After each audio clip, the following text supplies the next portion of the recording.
There he is. Andy Garfield, how are you today? I'm doing well, thanks. How are you? Oh, living the dream. Two shows in 2 weeks. Can you believe it? I know. It's madness. It's like old times. It's like we do a show every week. Remember those days? I can't. I am. I. We were doing quite a community service when we were doing those things every week during the For pandemic. real. I mean, back in 20 mid 2021, we had like 5, 6 shows a week. It was Yeah, it was. awesome. It was a good time. But Slack I ran love. my life. Yeah, I'm glad we're in a nice, good cadence doing shows. What happens if we go to a networking event, and today's show actually happened because we were at a mutual mixer, and we I propositioned a few people from EDSA to come on the air and talk about what they do. So we're really excited to have them. We'll be getting to them in just a few moments. They're hanging out in our green room, virtual green room. But Andy, Virtual it's a snacks, virtual drinks. snacks, virtual drinks. But well, a little bit of theme park news. Where do you want to start before we get into our guests? Well, we have a lot of Disney news today, with just before air, it was announced that Disney has announced a opening date for the new Marvel Captain America Rogers the Musical one act musical at the Yeah, Hyperion Theater at DCA. It is premiering June 30th, and I'm honestly very excited about that because I love campy musicals, and I loved the Save the Day song that they did for the movie, and the Man with the Plan song from the other movie, from the Captain America movie. I'm very excited to see like a 45 minute, 30 minute, production of Captain America the musical, like with 5 new original songs as well. I think written by Chris Leonards. I've heard through the grapevine. Don't quote me on that. Please don't ITM me on that. But the other quick news before we get to our guests, who I'm very excited about, from EDSA, Disney has also announced via the Star Wars celebration in London this last weekend that they're adding new worlds to the Star Wars ride, Star Tours. Very excited about that. yeah, And also more characters to Galaxy's Edge as well, which I think is smart. You throw the timeline out the window. Nobody cares. Like as as Dave Cobb famously said, "Do you want to be right or do you want to go to Hoth?" yeah, yeah. I'm excited for those changes. I still have my fingers crossed for a new mission on or an added mission to Millennium Falcon. So Yeah, maybe that'll be somewhere someday. We'll get that because I really I feel enjoy like Millennium that would. Falcon. I feel like if they were going to do that, they would have announced it because it would have been such. I feel like it would have been bigger news than Star Tours because Star Tours is Yeah, 40-year-old ride, and yeah. and to have a new Smuggler's Run mission would be. I don't know. Maybe they're just going to surprise us. You just get in and like bam, it's a new mission. That'd be cool. That'd be. I mean, I'd love that. Love that. And also looking. Annual passes have come back to Disney World. They're limited time magic. I don't know what they're going to do with it, but so for those that need an annual pass, also check that out. Interesting. I kind of do a count of like what's not back from the industry, and here in Orlando, at least, biggest effects have been water parks. They're only operating one water park at a time, and the Little Mermaid show. And then there has been sporadic entertainment that hasn't come back yet, like the Citizens of Hollywood, or don't quote me on that, but a few different things like that. So we're so close. I will say, love Disney, love the Disney Corporation. Typhoon Lagoon was quite packed, and we were rerouted to park at Disney Springs Orange Garage. Oh my And gosh. I now, granted, it's Easter weekend, but I hope that they will do what they can to open up have them being open at once because it felt like they could definitely handle more. They could handle having two parks open for the guests. So that was also a thing this weekend that experienced. That I'm looking forward to seeing how it evolves as the summer Yeah. summer comes Did around. even before the panda, didn't they alternate the water parks? Like one's under refurbishment and one was open. Like half the year or something like that. I don't know how Yeah, that's it how I was. It remember was that. for a couple months. It was like maybe for a couple months they would, during winter time they would alternate. Mm, But it was really it was, but normally they'd be back. They'd both be open right now. They'd be open. So looking forward to seeing those offerings come back. And yeah, it was it was my first time taking my 11, well, almost a year old son there, and it was a joy. Like they have some pretty cool little areas that kids can just like splash around in by themselves, and of course doing the lazy river, which was a lot of fun. Just taking a toddler to any theme park just changes your mind, or just changes your perspective. So it just was really a lot of fun finding those little opportunities for that, and of course the beer cart. I'm just looking at the tiers for the new Disney World passes. The cheapest one, the Pixie Dust Pass, is $3.99 plus tax and is valid on most weekdays, but not valid on holidays or weekends. And then Disney's Pirate Pass, $7.49, Sorcerer Pass, $9.69, and the Disney Incredi Pass, $13.99. And I remember the last time I had an annual pass, it was the Premier Pass, and it was $13.99. That was in 2019 or 18, and I had that Premier Pass, and I think it was $13.99 for all parks. Yeah, I remember 10 years ago when I had like the domestic annual pass, which was good for both Disney World and Disneyland. Yeah, that's what I'm talking about, the Premier Pass, yeah. It was like $750. Yeah, the first time I got it, it was like $6.99 or $8.99 or something like that. And I'm just like, yes, absolutely. Well, let's get to the show. Yeah, let's get to the show. We have some great guests. We're talking about landscape architecture. It's really quite a treat. They're from the EDSA, and lots of questions for them. We have 10 questions for them. Let's bring them on. We have Jeff Sugar. We have QQ. We have Danny Bulemore. Did I say that correctly? I did not ask before the show. I rolled right off. Sounded great. Yeah, you probably got to like Bueller or those kind of gags growing up from that. Oh, yeah. All right. Well, welcome to the show, you guys. Thank you very much. Thank you. Thanks for having us. Yeah, well, we'd love to do a little discussion about your personal lives, for your professional career. Well, Patrick, what do you need to know? Yeah, I was going to say, let's skip Jeff. Before you do, why don't we watch a snappy clip reel of EDSA and what they're all about? Great.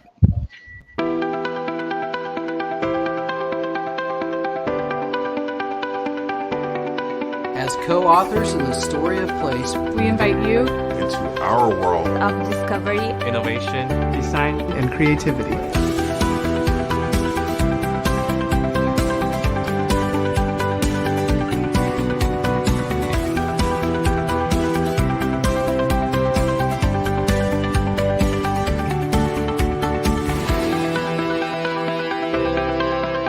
Through our visionary lens, we endeavor to create a better world.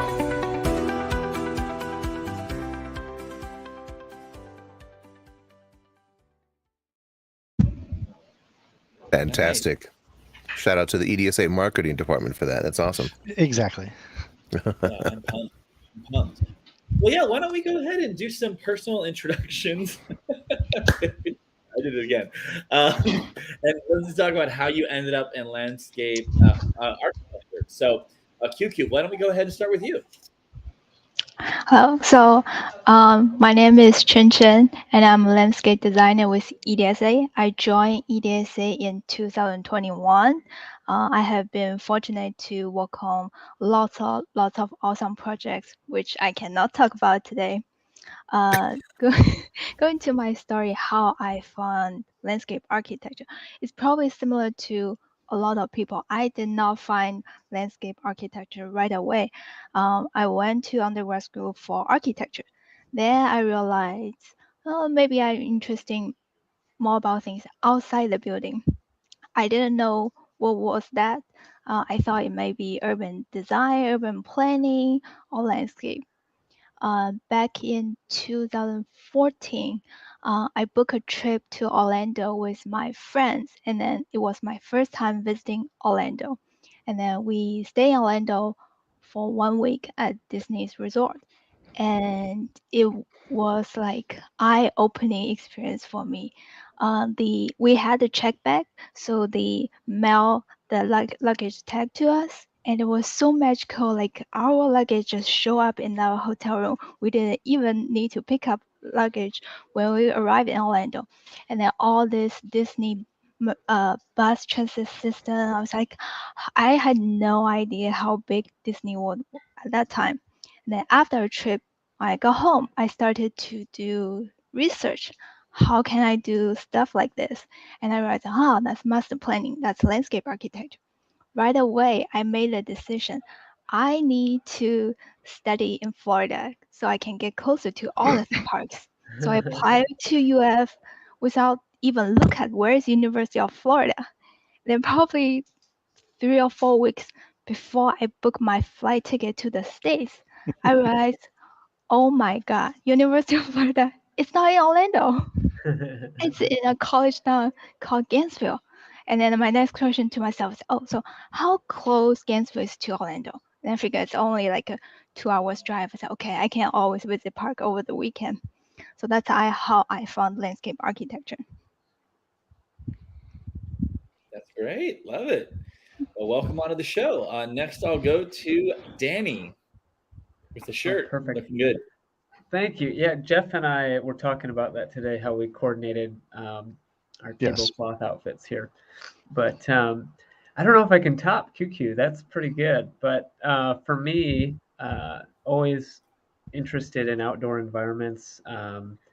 Going to theme parks when I was younger had significant impact on where I wanted to do or where I wanted to go from a career standpoint. Always interested in drawing, but I'd actually started as an civil engineering major, and before I even started school, I changed that and was lucky enough to stumble into Introduction to Landscape Architecture and learn more about what that was. But ended up working at a golf course for most of my younger years as well. So kind of getting exposed to that environment and being, in very carefully crafted landscape. So had a lot of really major influences from those experiences. And then I ended up interning a few summers in Orlando and sort of confirmed my passion for the horticulture world and landscape architectural world. And I've been with EDSA for I think 11 years and have been really fortunate to be able to dive into this world, just like Qianqian mentioned. Was very driven to where I wanted to work and what I wanted to work on, or where I would do that work based on my experiences. So going to places like Orlando and just being amazed that there were, I could do that for a career. I could work on those environments that connect all the spaces together. I thought was amazing, and so that it all sort of fell into place. Love it. And Jeff Sugar, who I known for many years, and it's been a delight to be able to work with you and collaborate with you in the past. I appreciate that, Patrick. I think just like Qianqian and Danny, my introduction to landscape architecture was found. I think a lot of people that are landscape architects, it becomes a found profession. So I started off at junior college in architecture, went to the University of Florida, like Qianqian, go Gators, and was, I think, 3 credits away from graduating. And I took an intro to landscape architecture course just so I could figure out or get my full financial aid, and decided at that point in time that this is way more in my lifestyle and what I want to do. So changed my major, started from scratch as a freshman in the College of Design, Construction, and Planning. Got my degree in landscape architecture in '97. Worked as a traditional landscape architect up until 2009 when the market crashed and a bunch of people got laid off. So I had to find something to do. And through connections that I had, there was a firm in town that needed some landscape architecture and planning help in the themed entertainment realm. So, I've been going to Disney and loved everything about Disney since '72. So I was like, yeah, sure, why not? Let's do it. So for about 9 years there, I kind of worked as director of planning at that firm. And then in 2019, made the move over here to EDSA. And then in last year, 22, fortunate enough to be promoted to principal, and I kind of head up the themed entertainment group here at EDSA. Very nice. And shout out to the paid actor behind you too. He looks great. We brought him in because he looks like a professional. Yeah. I don't know what he does the rest of the time. Very expensive. Yeah. To be honest, I just messaged him saying you're all live on YouTube. I don't know if he checked the message. There we go. Right. We don't have to pay him now. So that's great. Well, let's. I want to jump right into the nitty gritty of the show. Like, and I'd love to hear your guys' definition. We can go around the horn, or somebody can take this. But like, what is your definition of landscape architecture, and how does it fit into the themed entertainment process? I'll go ahead and I'll just run right into it. So I'm glad you kept it at the bottom so I know what I'm talking about. So to me, obviously, as being a landscape architect, I think the most important thing for a themed entertainment environment is landscape architecture and planning. It gets you from wherever you're coming from, whether it be a train, plane, or automobile, out of that vehicle, and then all the way up to the experience. And then we as landscape architects in our education and experience help to really kind of orchestrate your movement through the space, from the very, very wide all the way to the narrow part in the theme park of the queue line. If you think about it, it's the exact same process that you probably drive home every day in your car, where you're on a boulevard or interstate, smaller road to your driveway, into your front door. It's that same process and processional that gets folded into the themed entertainment industry. And then the other thing to put on top of that are all the kit parts that we get to play with. So landscape material, hardscape material, waterscapes, all of that stuff blends together to make the experience that is themed entertainment. Right. Awesome. Anybody? Yeah, go ahead, Danny. Yeah, I'll add to that. I think kind of building off what Jeff said, it's like we have really a lot of power in a lot of ways to help choreograph the guest experience in ways that probably no other one discipline has sort of falls in the web between as many different trades as we do to help tell that story. And I mean, there's a lot of responsibility with that too, because we're ultimately the ones trying to spark different emotions from people, or keep them in a mindset that they're deep in the jungle somewhere, or walking through the desert somewhere or something. We're connecting the dots on all those different spaces. We're helping transition between spaces, and then we're also building berms and screening things so that you're not seeing anything that would threaten that experience that you're in. So there's a lot of it's such a rich informed position between all these different worlds of science and art that right brain and left brain, where we constantly have to go back and forth daily, hourly, to make sure we're building an experience that will satisfy all the required criteria of code or health needs or anything like that, but that we can also question at every turn: are we staying true to design intent or an experience we're trying to build? So I think that to me, being the ones to sort of write the path, so to speak, or path options for somebody, and pairing that with the ability to link all these different pieces together is intriguing. It's a responsibility, but it's incredibly exciting. I think one thing I want to add is that when we talk about landscape architecture, a lot of people only think about trees, shrubs, planting. They don't think about stuff like paving material. When we always say we are a storyteller, we are a placemaker. So as a landscape architect, we have the opportunity to design space, connect guests on a very deep level, so people can feel, think, and react to our design. And I never considered storytelling through hardscape before, but I'm definitely going to be thinking more about that as well. besides rock work, everyone loves rock work. I love rock work, but like, it's like, what are those pavers making me feel, kind of thing. Oh, definitely. And I think, go ahead, No. I was going to say, even beyond like, so softscape, hardscape, so plant material and walkways, walls, things like that. It's even just the environments created, whether it's, you go through a portal and then, everything opens up to be a wide vista, no different from walking down Main Street, being sort of, you're coming through the breezeway, you're directed back towards center and you have a vista that opens up towards the castle. I mean, that's connecting the dots on the show experience. So it's the the tangible physical criteria meeting the emotional side, and how those two constantly push and pull on each other in the environment that we're building around our experience. That's great. Well, I'd love to ask another question. In my head, and what Sugar was doing back when we collaborated together in the past was always about like master planning, which surprisingly had a lot of like numbers and math and things like that involved. And I really was first exposed to it when we were working at that firm together. But even though I invoked Jeff, I'll really toss it out to the group. Danny, we'd love to hear your thoughts first. So, what are the most important components to designing an effective master plan, whether that be for a resort?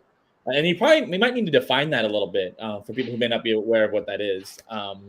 For resorts, theme parks, all that kind of good stuff. Love to hear your thoughts.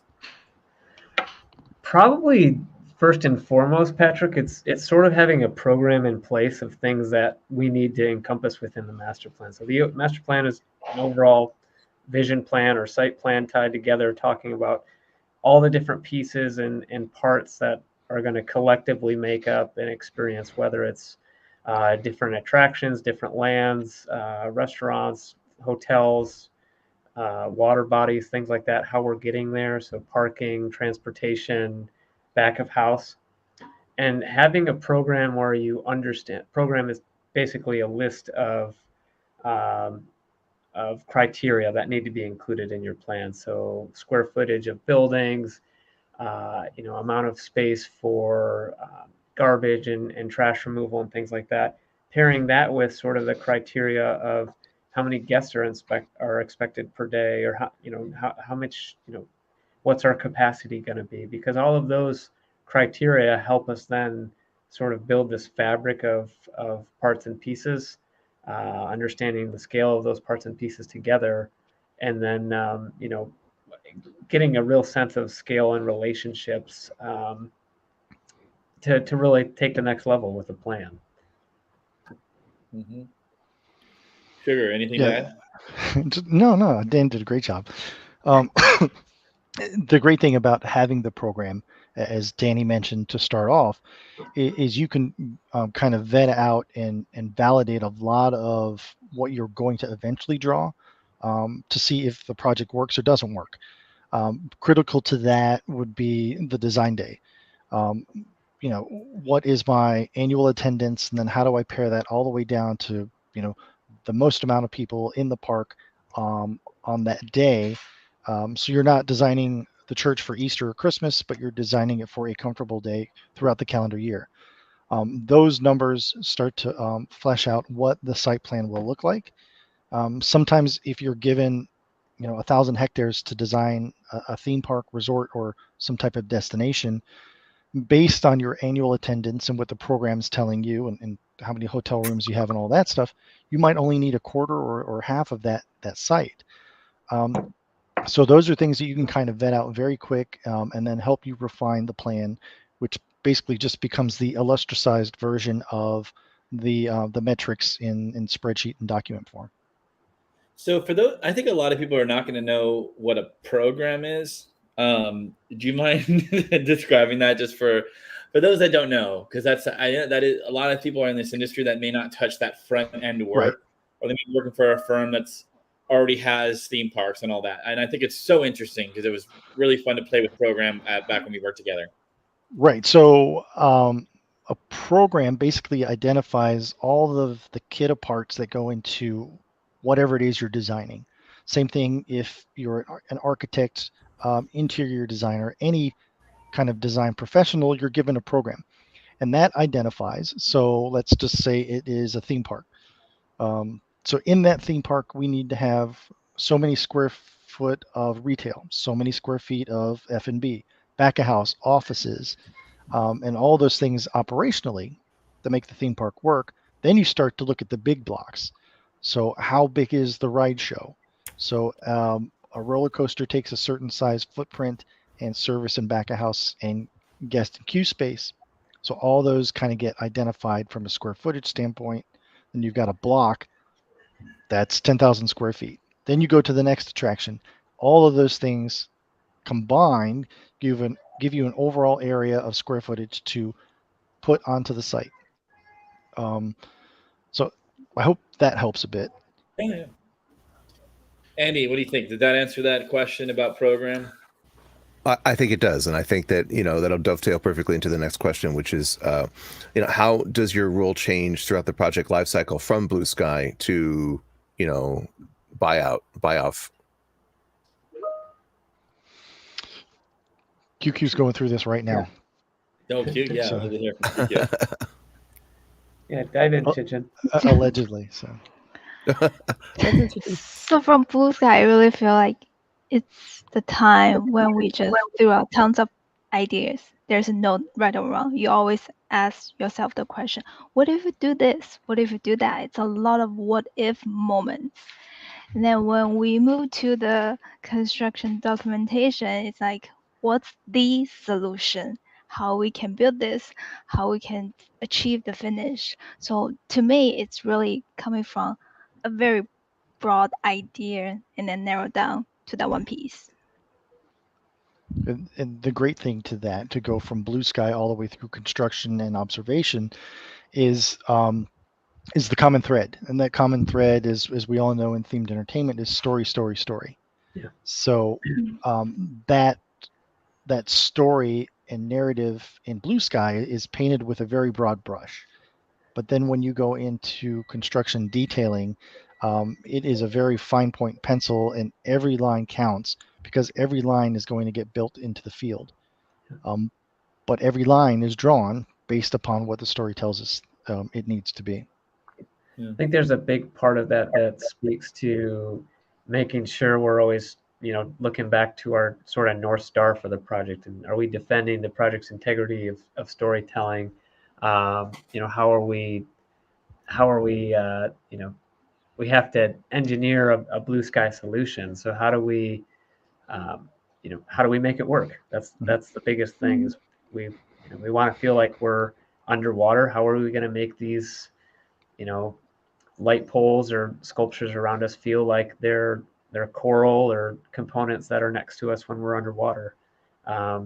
We can draw something fun that represents that, but what is that actually going to look like as a foundation to support that pole? Or how are we going to hide all the power that comes to that light pole so that it doesn't look like a light pole? So it's really, there's like kind of I feel it's putting on your X-ray eyes a little bit too to things, to really think about an experience you want, and then reverse, I don't want to say reverse engineer, reverse designing that to, how can you get to that solution while still respecting and being true to Blue Sky? At the risk.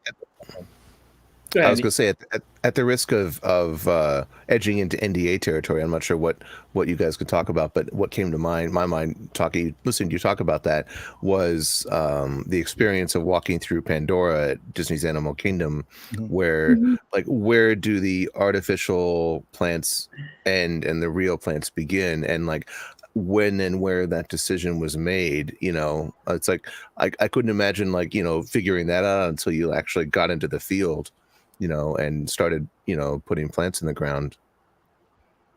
I think part of that, Andy, is, the mock-up process is a big part of our scope of work as well, where, you'll build a portion of retaining wall and sample out a 20-foot stretch of plant material based on what you just described. and getting comfortable with what's the safe distance for how close something can be before I know it's real or synthetic, and just building a sample of that. I mean, the digital world has changed things so immensely. However, it's until you're touching the tangible, physical components, or you're looking at them in the same room, it's hard to tell. So I think that's a big part of, we see that on projects frequently, and I think projects really benefit from including that in their timeline or in their cadence, is to build a small part of it and make sure you have it right. Yeah. Well, that's great. And I want to go, I'm going to railroad and go back, because you all have done really great like resort work. And so while it might be something to say, walking through Galaxy's Edge or through Harry Potter and saying, this needs to be X, how are you translating maybe a little bit more ethereal goals of luxury and things like that in your landscape architecture? If you could, you may have some specific examples of what you've created publicly. I think I don't want to say anything that's not public. So if there's any examples where you had like a word or a North Star you mentioned earlier, for like a Four Seasons or for a resort like that, where it wasn't like it wasn't story based per se. I think a great example is what we did in the early 90s on Paradise Island with Atlantis. Mm-hmm. So everything you see was kind of had a storyline and a North Star common thread to it. And that's how the pools came to be, what the architecture looks like, why it's that color. And then that process got massaged and tweaked as it went over to Dubai for another variation of the same theme, and then into Sanya over in China. So still the same common theme in North Star, but the thread changes, and the thread changes based on region and culture. And those regions and cultures can come through in different paving patterns, materials, and definitely landscape palette as well. Well, that's great. I think that's part of that too. Is there's some simple rules that I call them rules, but maybe guidelines from a hospitality lens that definitely overlap and are part of theme park experience as part of the hospitality world. It's just one branch of that, but making things intuitive for guests, making things, being logical with circulation, or having structure and sequence to things, not mixing, dumpster smells with being near a guest space where people are eating. Trying to mix all those things together definitely still apply in this realm, even maybe in some areas even more so. But it's right. Hitting those pieces right that we could talk about at the firm constantly is just emphasizing, celebrating, and really valuing guest experience. That's whether it's a hotel, a luxury resort somewhere, or it's a theme park experience. Guest experience drives what we do. That's great. I just had a flashback to when I used to work in operations at Disney, and I would walk by the trash compactor with the smell. Yeah, it's pretty rough. Go ahead, Andy. I was going to say, you mentioned Atlantis in Nassau. That going to Atlantis and Aquaventure and just walking around and going to the water park. It's one of my favorite water parks in the world, and that's one of my favorite parts of going on a Bahamian cruise. Mm-hmm. Is just going and walking around in that fantastic environment. No, it's great from an escape standpoint, and it's everything you want a destination to be, because it evokes emotion. It ties into guest experience on different guest profiles, and at the end of the day, you're creating memories, and the way it's portrayed to the guest is through that thread of story. Yeah. Oh, I guess I have the next one. Yeah. So the next question: what are some of the design trade-offs you've experienced when attempting to balance aesthetics, theming, and functionality? And it's a continuation of kind of what we've been talking about. What are your big compromises, I guess, that you have to make in the process? Danny? Big time. Yeah, no. I was gonna see if anyone else was going to jump in. Yeah. I think, trade-offs. We were talking about moving from blue sky into construction documentation or implementation earlier.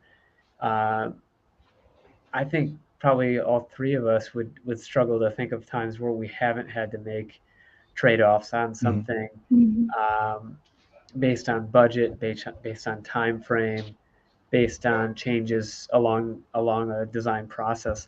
And I think, that kind of goes back to the North Star comment a little bit of always gut checking, is our decision still going to allow us to achieve that? But knowing that, one example would be like plant material. Ideally, we'd have, trees a certain size at day one that line the entire experience we're working on. And we might find out, well, shoot, that's 3 times the project budget, let alone the landscape budget, so we can't do that. And so it's going through a sort of a series of checks and balances, not only with our scope but the project scope, to just say, what are the parts that are going to make the most impact, and being careful not to. It's like you don't want to do everything okay. We want to hit on areas that are most critical and do those really well, and make sure that we're not compromising something to give a vanilla experience everywhere, so to speak. But also, I think a benefit of that approach is that down the road, you may find that, we can go back and we can really supplement that zone that we always wanted to do. And it will fit in seamlessly with what's already been established. So that, I think that approach sort of sets you up for future growth. But with the trade-offs, it's just constantly, being informed through the design process on what's going to add the most value to our storytelling, to the guest experience, weighing those different factors together. What's more important to hide, back of house, or to have LED concrete paving? Is one or the other critical? And you start to go through that process of comparing and contrasting, and then can we do a berm that's or a berm instead of building a stone wall or something like that? You start to think of we almost kind of go into playing with your bag of tricks, so to speak, of design tools. How else could we, if we can't do that, how else can we achieve that? And it sort of opens up.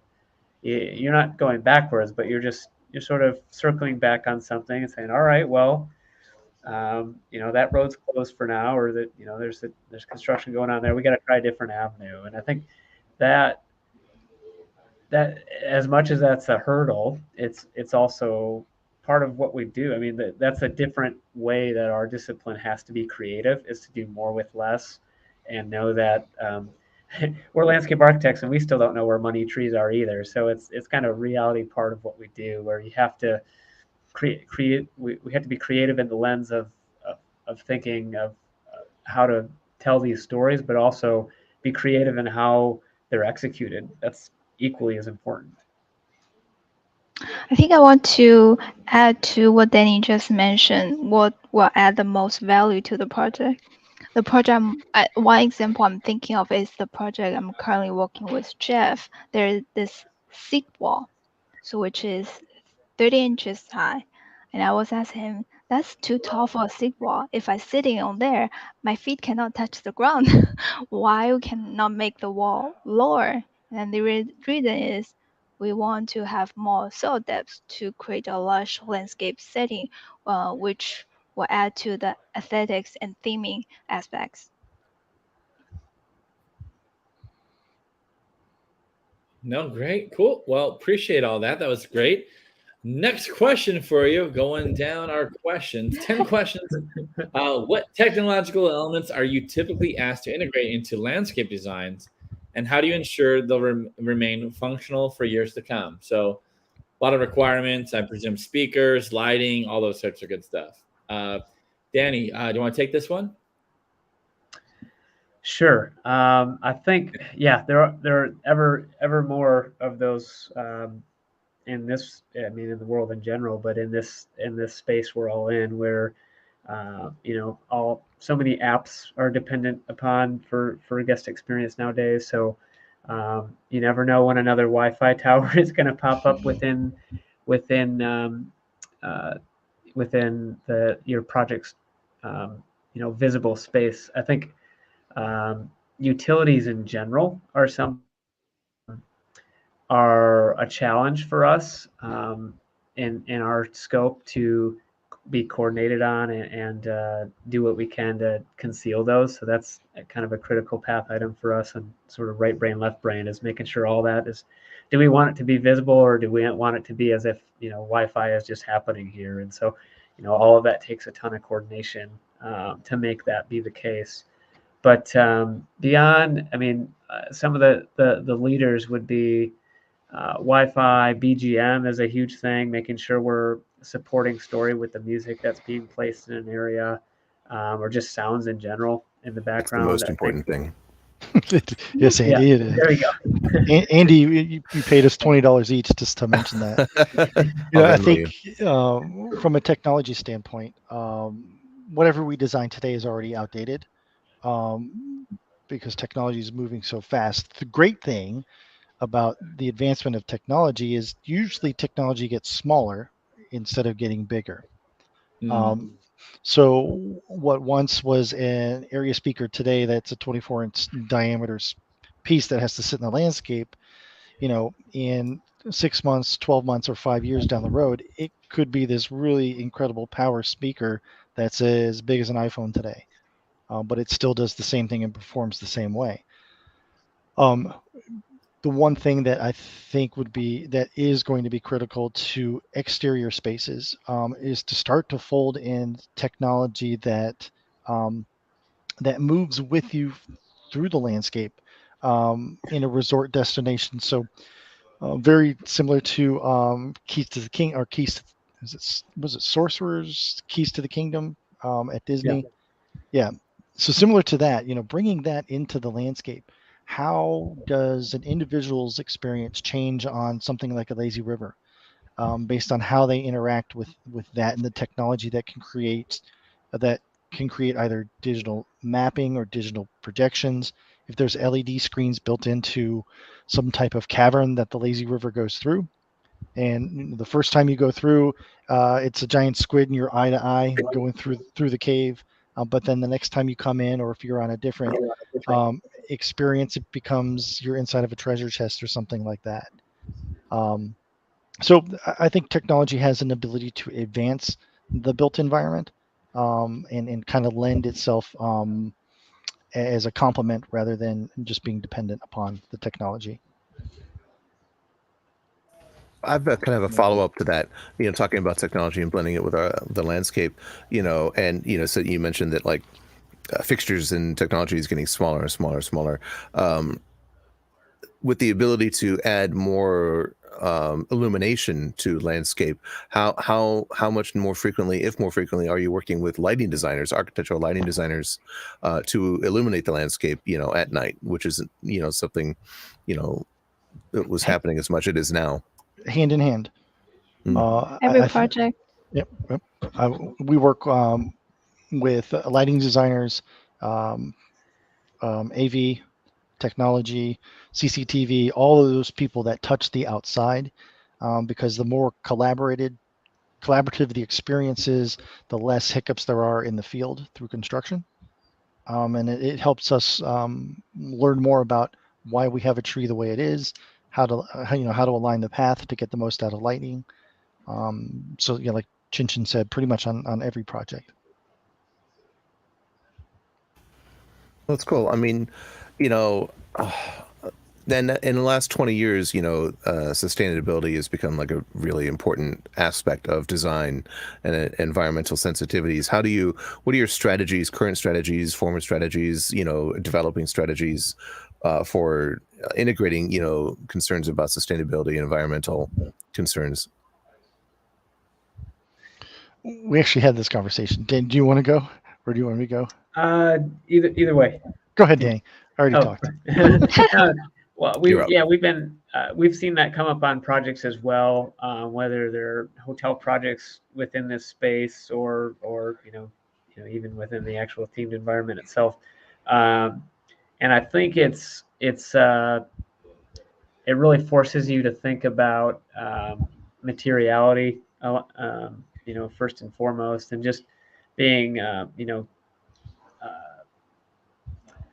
trying to. It's really reevaluating the same design solution in a different way, where I think we're trying to. We were kind of talking internally with sort of an obscure reference before, where just specific to plant material was. Well, I think you think a lot about themed environments where they're leveraging plant material in a different way from where you might see it on the day-to-day basis, like at Jungle Cruise, planting orange trees, orange groves upside down and whatnot. And I think it's sort of the same. We see that little part of this the same way, where it's like, all right, we know the kit of parts or the native plant palette we have in this region. Is there something we could do with that palette that is atypical, whether how it's spaced or how it's manicured or not manicured based on sustainability needs, to try and tell the story a different way. It's sort of a different type of design challenge than turning your back to it and just doing everything else without having in consideration for that. So the plant material one was one that came up with us earlier, where it's just similar to how those conversations happened 50, 70 years ago of how can we use something in a different way to tell a very specific story. I think there's a lot of that now, where we see sustainable materials and sustainable environments being portrayed a certain way, but I think you can kind of turn that on its side and try and use the benefits of those, but tell a story more in line with maybe or a different type of story at the same time. Right. Mm-hmm. I think as a designer, it's very important for us to integrate sustainable design thinking into each phase of our design, probably all the way from site selection to concept all the way through detailed design. One example I can think of is existing trees.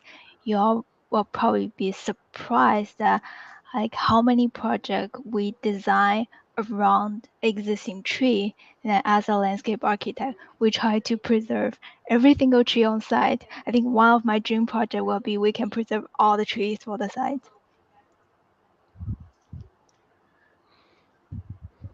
Oh, great. Well, Sugar, anything else to add to that? No, I think Danny and QQ have done a great job. Okay, so the only thing I'll add to that, as I'm talking, I think the idea and concept of sustainability is inherent to the professional landscape architecture. We're stewards of the land and everything that we design, and it is kind of inherent that landscape architects are really right brain, left brain oriented, where there's an operational and a functional way to design a space. And in that is the sustainability part. You have to convey water from A to B. We have to get the right tree, the right plant in the right space for it to function.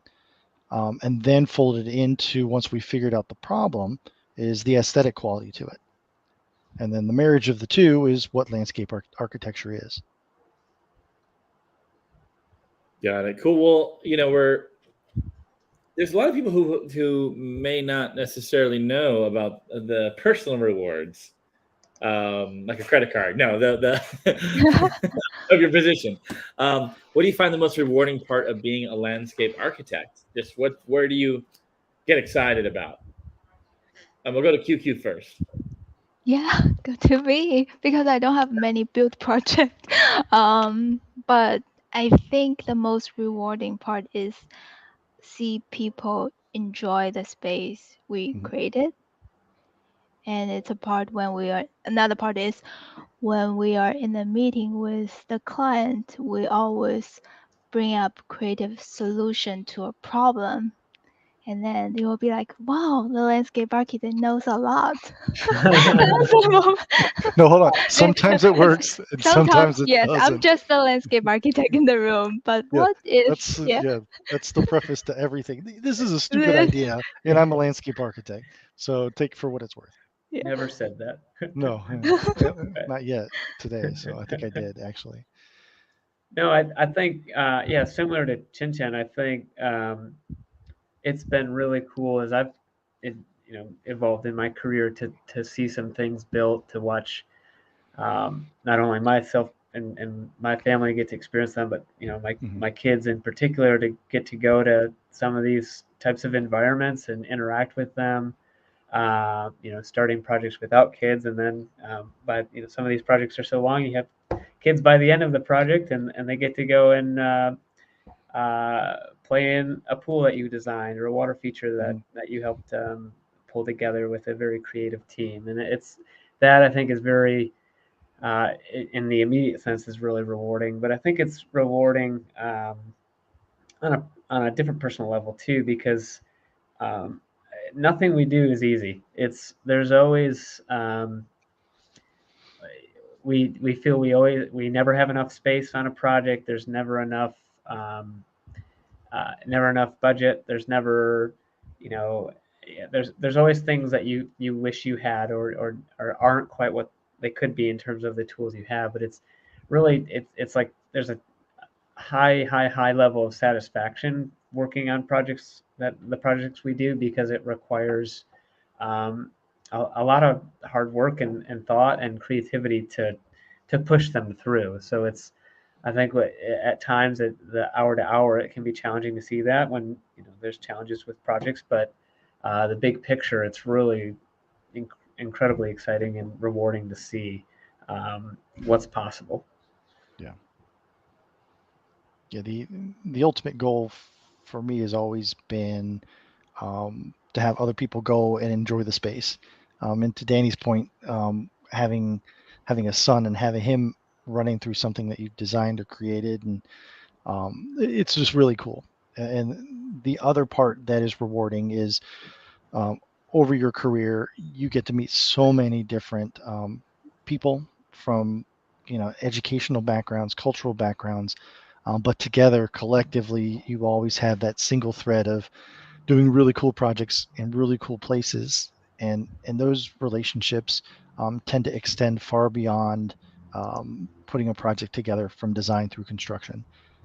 And it's just building just a great background of friends and professionals to work with as well. Yeah, I mean, I can relate to all that. Working on music and sound for projects for years, like for Warner Brothers World Abu Dhabi, and it's like I flew out there for the opening just to watch people listen to the music. Mm-hmm. Oh, it's great. Yeah. It was awesome. Yeah, it's great. Well, let's. I want to wrap it up with the question we ask all of our guests is the advice question. What advice would you give to prospective landscape architecture students, and aspiring landscape architects? I was thinking about this question and I'm trying to come up with a long list, like all the advice I would give them. And I'm halfway. I look at my first 2 points. Like, oh, those are the advice Jeff and Danny gave to me, and I need to think of something new. So we don't have to talk. So go ahead, QQ. Definitely, first one, be curious. Have an open mind. Always look for new ways to doing things. And always look around you. And I mean, I get inspired by my coworkers every single day. I always ask them a question, listen to what they say, and just looking at them, how they do stuff. And then second point I want to say is be nice to everybody. Treat others the way you want to be treated. Third thing is be brave. Just go out and doing networking. Go to all the TA social mixers. One of icebreaker moment I will always use is I will always ask people the question, how do you think you should pronounce my first name? Then everybody take a 10 seconds to look at my name tag and trying to figure out how to pronounce my name. So just go out there, meet new people. Last but not least, I think it's be yourself. It's okay to be a nerd. It's okay to have a different opinion. That's all great advice. Yeah, those are awesome, Qianqian. I think that the one you said about just kind of building on it, taking some risks. I mean, that's a big part of this career path. And I look back and probably talked to QQ about a few of these, but there's been projects or experiences that, looking back, I know, and at the time seemed, you kind of feel like you're trying to keep your head above water, but you, looking back on those, I was put into, out of my comfort zone by my leaders, and it's only benefited me. And I think her points about taking those risks with networking and diving into this entertainment space is huge, because it's a great community. Mm-hmm. There's some incredibly talented people, passionate people that that do great things. And I think our career path is pretty neat, because it is not a very big discipline. It's, that you get to know a lot of the landscape architects in our field pretty quickly. Just in general, it's not that big of a trade. So it's staying in good contact with everyone, and I think this field continues to grow. There continues to be some incredible opportunities out there in this realm of design. So just keep evaluating the places that you find special, just like I think all three of us have done, and that's kind of, by studying those and working towards those, it's ultimately got us there. Yeah, I think Danny and Qianqian said everything that I probably would have said, even way better than I could say it. For me, the biggest thing, anybody coming out of school or landscape architect or whatever the profession is just be true to yourself. At the end of the day, do what you want, be creative. Failure is a good thing. It's okay, because you're going to learn from it. And I'm going through every coffee mug I can think of, with every catchphrase I have. When life gives you lemons, blah blah. No, really, it's just be true to yourself, because at the end of the day, yourself and your loved ones are what matter most. And if you can put in a good day's work and make them proud, then you've done a good thing. I have one thing to add that just popped into my head, because I recall asking a question to a mentor years ago in this space of, I want to be an Imagineer. I want to be in this environment. What advice can you give me? The 30-second conversation. And it was really, I think about this often. He had told me, just focus on being a good landscape architect, getting those skills in that space, paired with your own passions or, design strengths, or your own creativity in this environment, is really important to ultimately be a landscape architect in this space. And I kind of caught me off guard when he said that, but I think about it constantly, because it's really had an impact on my career to make sure I know how to do all the things we're expected to be able to do to some degree, because that's ultimately the part we're expected to contribute. You can find ways to apply those creatively and in the space of, theming or whatnot, the way you want to, or the way you think you can, or is being desired, but you've got to have the nuts and bolts down of what we're doing. So that's always stuck with me. I just wanted to add that in.